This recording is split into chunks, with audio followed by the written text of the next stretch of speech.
Hey wemzala weKabema wangitshela ngoNgizwe mina yabona uNgizwe manje ngakamazi uNgizwe uhamba neyiwenayo kuya ngokuthi yipi itsime ekore eqala uhamba netrend yini etrendayo uNgizwe nalento yokuthi upresident wamabhinca nje naleyo nto isibukisa ngabantu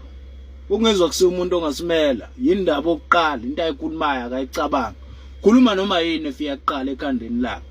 akacabanga ukuthi izofinyelela kanjani ezindlebeni zabanye abantu uNgizwe akekho professional le ndaba yazi iningi kanjani izinsizwa elwela isithunzi samabhinca yabona elwela lempilo yokubhinca ukuze igcine iqhakaza ifinyelele ngendlela kubantu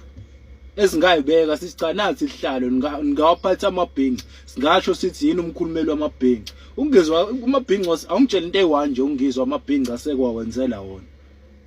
akaze wenzele lutho into ayaziyo inhlamba nje nolimi lakho olumbacambili olungahlelekile njalo yonke into ithatha ngesinxele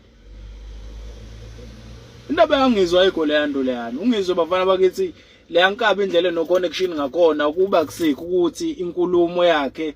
akafuni ukuyicwenga mayikhuluma ngabe ukude kabi nempilo ula khona nje kuphela ingoba ulimi lakhe akalihleli mayikhuluma ukhuluma isinomi kanjani umcacambiso wesiZulu esimbe esimunca sipheke omanxumalo angitshela ngoNgizwe mina yabo mina into eke serious engeke ngithathe ikhulunywe uNgizwe hamba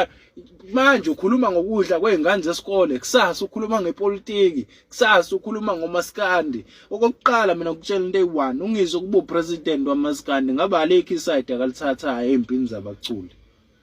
kusiyeka upresident wamabhinca lo shit